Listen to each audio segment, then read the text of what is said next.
Buenas noches, iglesia, por doquiera ustedes están. Una vez más, mil gracias por conectarse, por la pasión de que estudiemos juntos la palabra del Señor. Por favor, hagamos una pequeña pausa para orar y para pedir la guía del Señor. Dios, muchas gracias por otra noche más que nos permites utilizar la tecnología con el afán de acercarnos, de conocerte. Te rogamos que tu gracia abrace el esfuerzo y nos ministres de tal manera que podamos ser edificados. Por favor, Señor, toca nuestras vidas y gracias por tu misericordia en Cristo Jesús. Amén. Bueno, hoy lunes 23 de mayo, el verso de memoria, quiero recalcarlo porque me pareció más que edificante.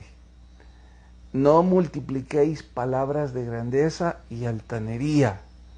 Cesen las palabras arrogantes de vuestra boca, porque el Dios de todo saber es Jehová, y a Él toca el pesar las acciones.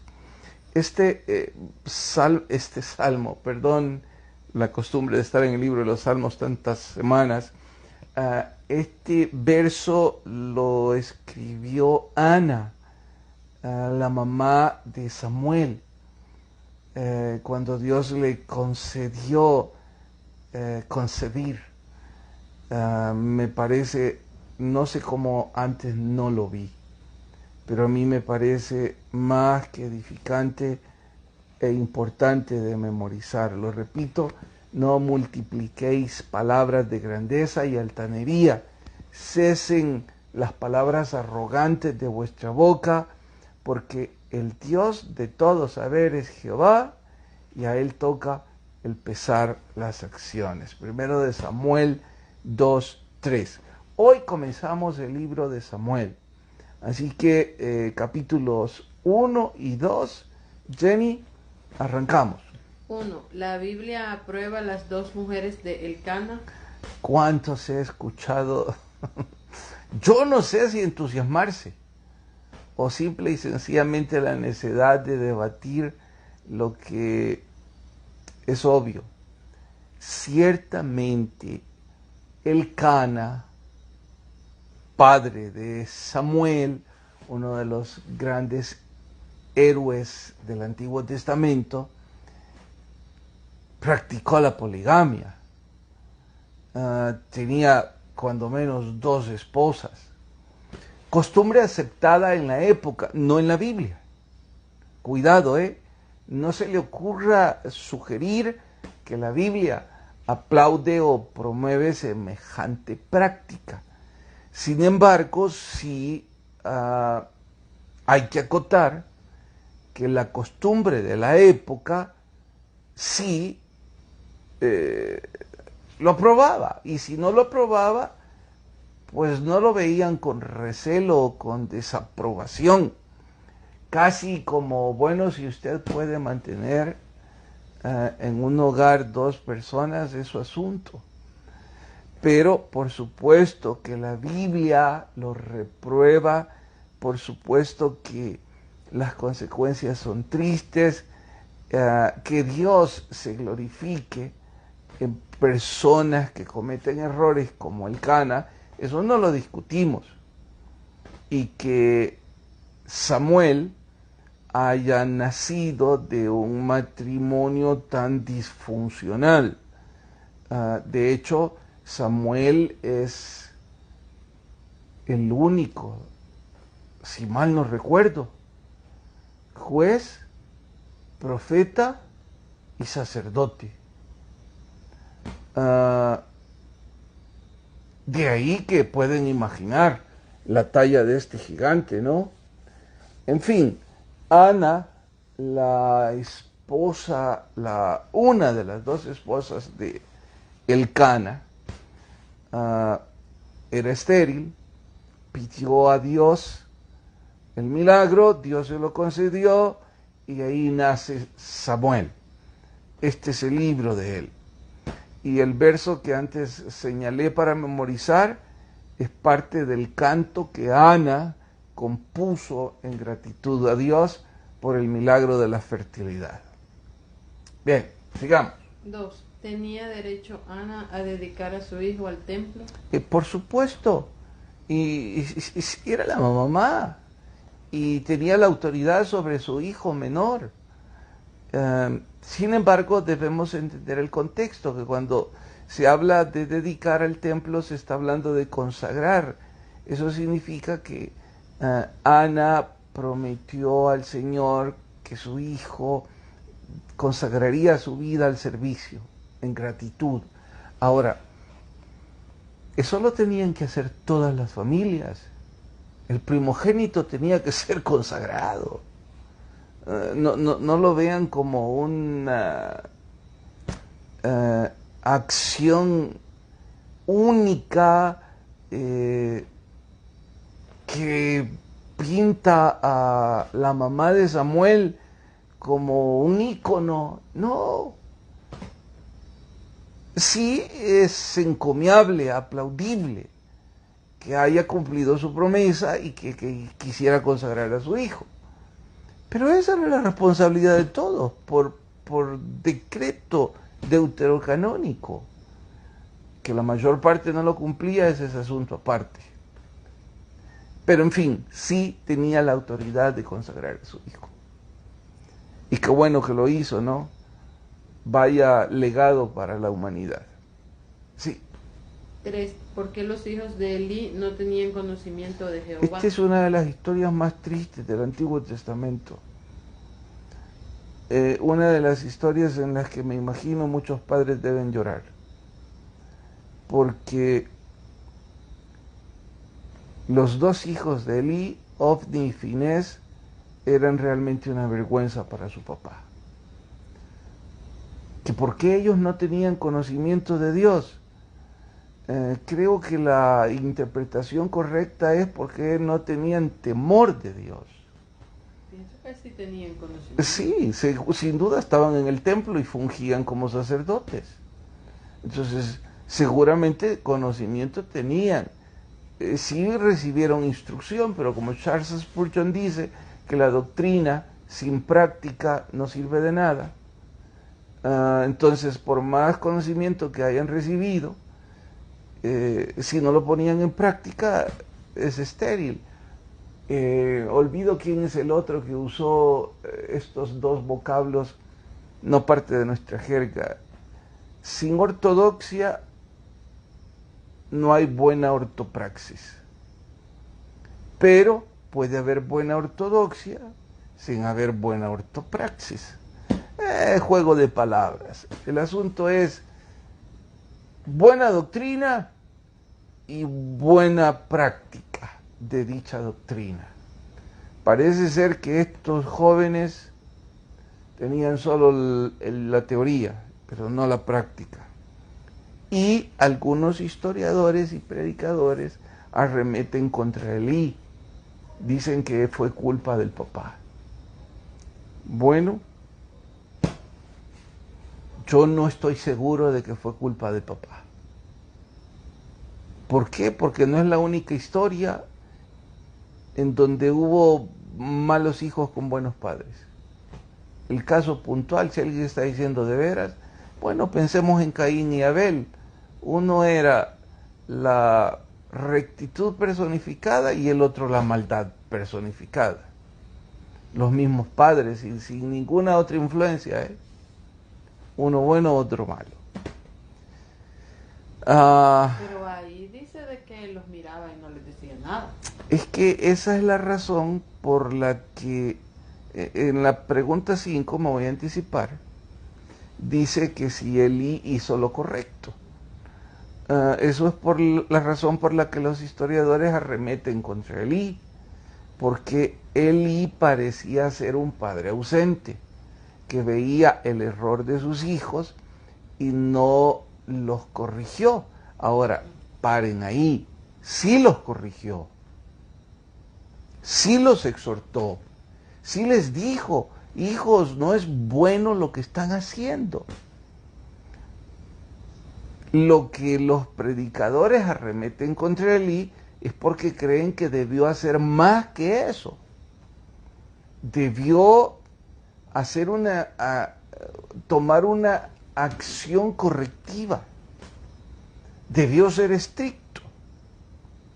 Y estoy de acuerdo con los que remeten, por supuesto, pero también como pastor, al haber visto a tantos papás sufrir, debo decir que también comprendo el dolor de aquellos papás, que lo único que les falta es decir a sus hijos, lárguense de la casa, pues. Y sus hijos no quieren nada con el Señor, no solo eso, sino que quebrantan las normas y respetan el hogar. Peor aún si respetan las cosas de la iglesia. Que hay que hacer un poco más, yo estoy de acuerdo que sí. Y les animo a todos los que somos papás a hacer todo lo que esté a nuestro alcance. No quiero sonar duro e inconsciente y mucho menos tolerante al solidarizarme con aquellos papás que sufren y que están haciendo todo lo que pueden. Pero aún así sus hijos son un triste ejemplo para la obra del Señor. Hay dos preguntas. Adelante. Hermano Alonso dice, buenas noches, pastor. Hola, hermano Alonso. ¿Qué tendría que haber hecho? ¿Echarlos del templo? Sí, sin duda, echarlos del templo. Eso significaba echarlos del trabajo, quitarles su protección. Y la historia no va a satisfacer nuestra curiosidad. ¿Será que tenía flojera o le dolía el corazón correrlos o no le importaba hacer nada? Quiera Dios no nos hallemos nosotros siendo juzgados en algo así. Y el tío Carmelo. Hola, dice, tío. Era peludo Samuel, según dice en el capítulo 1, versículo 11, que dice que e hizo voto diciendo, Jehová de los ejércitos, si te dignares mirar a la aflicción de tu sierva y te acordares de mí y no te olvidares de tu sierva. Al final dice, yo lo dedicaré a Jehová todos los días de su vida y no pasaré navaja sobre su cabeza. Exacto, tenía el voto del nazareato. Y el voto del nazareo, entre otras cosas, incluía, es exactamente el mismo de Sansón, no tener contacto con sidra, nada fermentado, no cortar su cabello, y no tener contacto con cadáveres. Cuando menos esos 3 votos incluía. Lo que sucede es que Ana consagró a su hijo con ese voto cuando fue al sacerdocio. Ahora, no tenemos mayor registro histórico específico de qué tan largo se dejaba el cabello los que tenían el nazareato o el voto del nazareo. La ilustración es burda, pero a lo mejor sirve. Hay algunas tribus nativas norteamericanas que cuando los hombres llegan a cierta edad mayor, creo que es 60 o 70, no sé, por ahí, los hombres ya no deben cortarse el cabello y se lo dejan larguísimo, y algunos de ellos, obviamente por la edad, por lo incómodo que eso puede significar, el calor, pues terminan haciéndose trenzas. No tengo ni idea, dije que es una ilustración burda, si algo semejante sucedía con los que hacían este voto, pero definitivamente Samuel era uno de ellos. Sí. ¿Qué más? Entonces a la última, Uh-huh. porque el pecado de Ofni y Fines ya lo... No, ¿Vas a decir algo más? sí hay que agregar. Es que algunos piensan que el pecado de Ofni y Finés era simple y sencillamente abusar, que tomaban carne que no era para ellos, o la promiscuidad sexual, porque abusaban sexualmente de algunas mujeres que trabajaban en el templo. Por supuesto que ambas cosas son terriblemente reprochables, pero la causa, el resumen del pecado de estos era menospreciar el ministerio. Como ellos menospreciaban el privilegio, abusaban de una u otra manera. Y quise agregar, porque estoy diciendo que Dios nos ha permitido algunos privilegios en la vida. Algunos tienen el privilegio de haber alcanzado una posición en los negocios, otros en una profesión académica, otros en una posición religiosa, como sería mi caso, que es un honor ser pastor. Bueno, esas posiciones, imagino yo que los que amamos y conocemos del Señor, damos gracias a Dios y reconocemos que es un don de parte de Dios, no por nuestro mérito.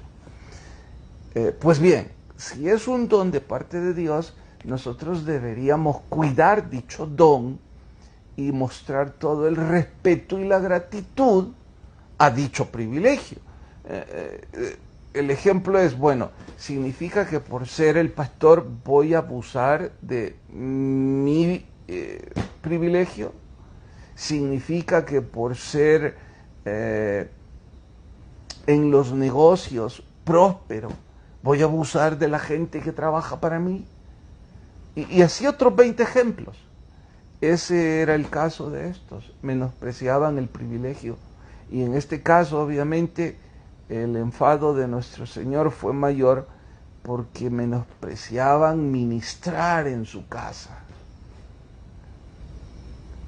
Creo que se acerca a la blasfemia. No es blasfemia, se acerca desde donde yo lo veo. Bien. La última, para recordar, honraré a los que me honran. Es otro verso digno de memorizar y de recordar. Honraré a los que me honran, dice el Señor. Bueno, a propósito, 10 minutos para ir al libro afín. Fascinante el capítulo de hoy, ¿no? Jenny y Génesis lo disfrutaron de maravilla. Empezamos. Uno, donde hay más hipócritas. Dice el autor que tanto en el mundo como en la iglesia el número de hipócritas es igual. Estoy sonriendo porque uno espera que al entrar a una congregación en donde se asume que estamos luchando para honrar al Señor, no deberíamos haber tantos hipócritas. Lamentablemente el autor dice que sí la hay. Y no lo hace como una crítica a la iglesia evangélica, solo dice que los hay. Y que cuidado porque no deberíamos nosotros estar en el grupo de los hipócritas. Siga. Peor enemigo del verdadero cristianismo. El cristianismo con concesiones, que es el tema básico del libro. Concesiones, ceder nuestros principios. Y en honor a ello, la pregunta 3 que dice, describa brevemente los siguientes supuestos cristianos. Evangelimedusas. Ocupa el nombre haciendo eco que las medusas van y vienen con las olas, dato que yo desconocía. Esto me hace pensar que cuando hay marea, cuando está llenando, vienen las medusas, y que cuando está vaciando, éstas se largan. Pues bien, él dice que así son algunos cristianos. Van y vienen conforme las olas, pero no tienen convicciones. Sigue. Los habitantes de la cerca. Los habitantes de la cerca son los que tienen un pie adentro en el Evangelio, pero también tienen un pie al otro lado del Evangelio. Estos me recuerdan a la oveja aquella que es terca, que siempre quería salirse del rebaño. Y me hace pensar también en Kimba, nuestro perrito. Tiene una jaula enorme, tiene un jardín lo suficiente para divertirse, pero él siempre quiere escaparse. Quiere ir a jugar y perderse en el bosque. Tristemente tenemos que tenerlo amarrado. Estoy pensando que algunos es la única forma que el Señor nos controla, ¿no? Bueno. Los camaleones. Los camaleones son los que cambian de color conforme a las circunstancias. Es lo mismo, no tienen convicción. Los insontes, igual, dice que tienen una tonada no auténtica y repetitiva. ¿Buscaste quiénes eran los insontes en nuestra fauna? No, yo creo que son los pájaros negros. Los pájaros negros, ¿sí? No son a los que nuestra gente les llama los dichosos fui. Los dichosos fui, pensé que eran. No. Igual pensé yo, donde en el campus de Patmos, no son así. En el campus de Patmos y también donde nosotros vivimos hay cantidad de esos pajaritos que les llaman dichoso fui, porque al silbar parece que dicen esa expresión.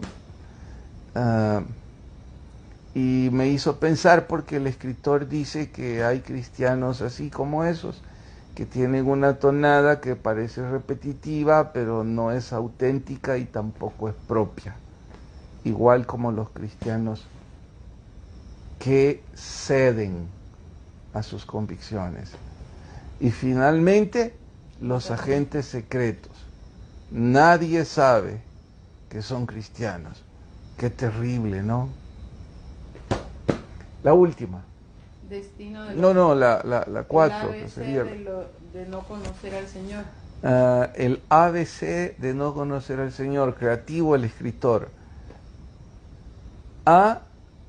Pasan en actividades, pero nunca conocen del Señor Jesucristo. B. Están en las bancas, pero nunca conocen al Señor Jesucristo. Y C. Están en compañía de cristianos, pero ellos nunca se convierten en cristianos. El ABC de no conocer al Señor. Metidos en actividades, sentados en las bancas de la iglesia, en compañía de cristianos, pero no conocen al Señor. Tengo la gana de preguntar, ¿conocen a alguien así? Rápidamente temo que varios dirán, sí, pero el asunto no es si conocen a alguien así, es que nosotros no estemos incluidos en el ABC de los que no conocen al Señor. Es decir, está bien participar en actividades, pero que conozcamos del Señor. Está bien estar en las bancas, pero asegurándonos que conocemos al Señor. Y está bien que nuestras amistades estén en compañía de cristianos, pero siempre y cuando conozcamos al Señor. No hay más, ¿verdad? Había una pregunta más. Vaya pues. De Ana. Hermano Larín dice, en los primeros 10 versos del capítulo 2, Ana usa una forma de acción de gracias en forma de salterio. ¿Quién pudo haberle enseñado? Es en forma de salterio. Salterio. Es que salterio es una práctica musical. No necesariamente es un salmo. Ahora, aun si quisiéramos relacionarlo con un salmo, nadie dijo que no se habían compuesto salmos en ese entonces. Debieron empezar a adorar al Señor desde el Génesis, desde el principio. Y desde el principio debieron usar instrumentos musicales y usar salterios. De hecho, si mal no recuerdo, ¿el salterio es un instrumento? A ver, ponele. Aquí nuestra productora a veces se tarda un poco. Yo sí me espero. Sí. Es un instrumento musical, ¿cierto? Que parece arpa. Parece como una... Entonces, como una marimba. como marimba. Ujú. Bueno, ya era parte de la cultura musical de la época. ¿Que quién pudo haberle enseñado a Ana? Ni idea. Sin fin. Bien, hermanos, muchas gracias por acompañarnos. Espero pasen una feliz noche. El que tenga oídos oiga lo que el Espíritu dice a las iglesias. Dios nos bendiga a todos.